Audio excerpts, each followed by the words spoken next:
आमचं असं म्हणणं असं आहे की सवर्णामध्ये सुद्धा वर्गीकरण आलं पाहिजे. समाजाच्या एका भागामध्ये धोरण कुठलंही वरपासून खालपर्यंत सारखं असलं पाहिजे. तेव्हा जरांगे पाटलाला माझी असणारं आव्हान आहे, त्याला समजत नाही हे तर मलाही माहिती आहे. काका त्याच्याबरोबर जे बुद्धिमान लोक आहेत ते सुद्धा आता कंटाळलेले आहेत. मराठ्यांना आरक्षण पाहिजे असेल ते त्याला म्हणा 50% वर्गीकरणाचा लढा सुरुवात कर.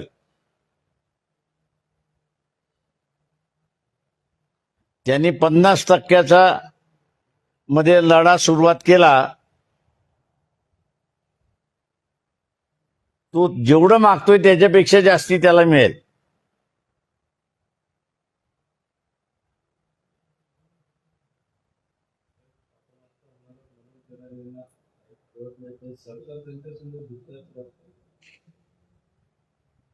झुकतंय का? तर राणीशाही सोडली तर त्याची जी काही खाऊन पिऊन सुखीची अवस्था होती ती संपली. एका कुटुंबाचे 4 कुटुंब झाले. ते एका कुटुंबाचे 4 कुटुंब झाल्यानंतर 15 एकर असणारी जमीन ही काही 4 पट वाढली नाही ना, ती 4 पट कमी झाली. त्याच्यामुळे समृद्धी जी होती ती कमी झाली. आणि त्याच्यामुळे सगळ्यात सोपा मार्ग इथल्या राजकीयांना आरक्षण मागा म्हणजे तुझे प्रश्न सुटतील.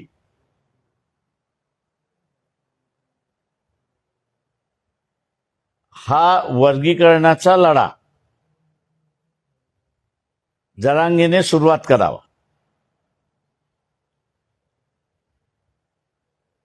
त्यांना फायदाच फायदा आहे.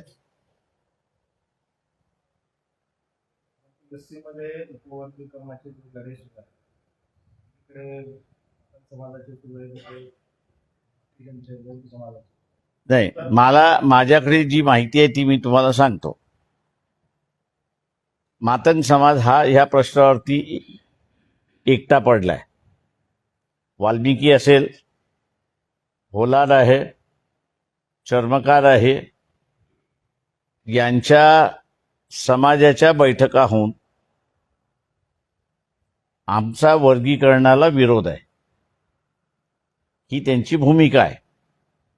मातंग समाजाची भूमिका ही आहे की वर्गीकरण झालं पाहिजे. त्याच्यामध्ये हा सगळा प्रश्न अडकलेला आहे. जेव्हा आम्ही म्हणतो की ह्या प्रश्नाचा तोडगाच काढायचा असेल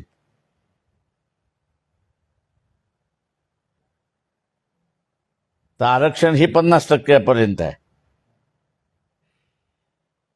उरलेला 50% जनरल आहे. त्या जनरलमध्ये सुद्धा हा वर्गीकरणाच्या माध्यमातून न्याय मिळतो. म्हणजे जरांगे दोन्ही बाजूने तबले वाजवायला मोकळा झाला. ओबीसीच्या बाजूने सुद्धा आणि जनरल ह्याच्यामध्ये सुद्धा. पण मगाशी म्हटलं त्याला समजलं तो इथला हिरो.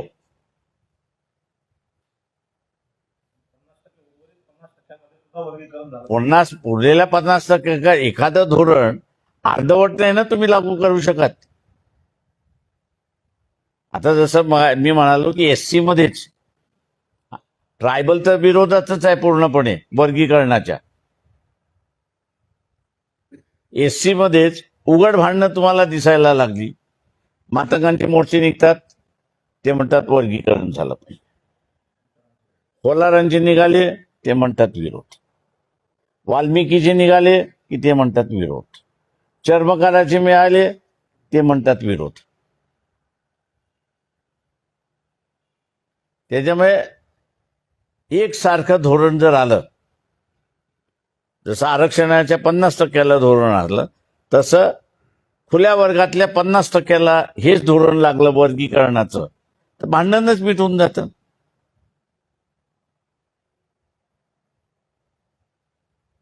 वर्गीकरणाचा मुद्दा पुढे करण्याचा शासनाचा काय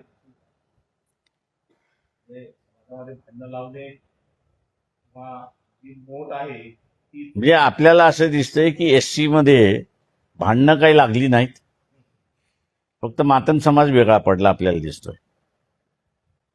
उरलेला जो एससी आहे तो म्हणतोय वर्गीकरणाला आमचा विरोध आहे. ही आत्ताची आलेली भूमिका आहे. आता या विभाजन पडलेल्या मार्गातून बाहेर पडायचं असेल तर तुम्हाला धोरण सरसकट पाहिजे, किंवा आम्ही असं नुसतं हित केलेलं नाही, तर 100% जो आहे, 50% जे ओपन आहे, त्या 50%ला सुद्धा आम्ही असताना वर्गीकरणामध्ये डिवाइड केलेला आहे. त्याच्यामुळे कोणाचाच विरोध राहणार नाही. हा मुद्दा सामाजिक पेक्षा राजकीय केली जास्त आहे वाटतं. तो सामाजिक आहे आणि राजकीय आहे, दोन्ही आहे. राजकारण समोर ठेवून त्यांनी हा मुद्दा पुढे आणलेला आहे. मी म्हणालो राजकीय सुद्धा आहे आणि तो सामाजिक पण आहे.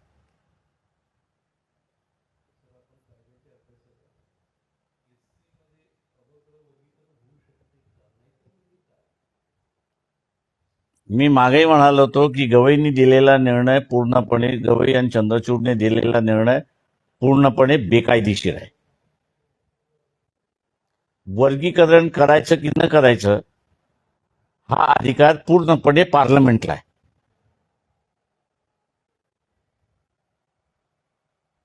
पण सुप्रीम कोर्ट आहे, निर्णय दिला, मान्य करा.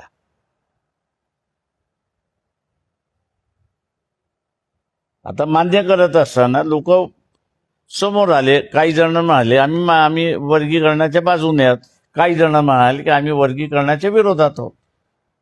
आता त्याच्यातून मार्ग काढायचा असेल तर 100% वर्गीकरण झालं पाहिजे तुम्हाला. आता मग एक पॉलिसी म्हणून होती ती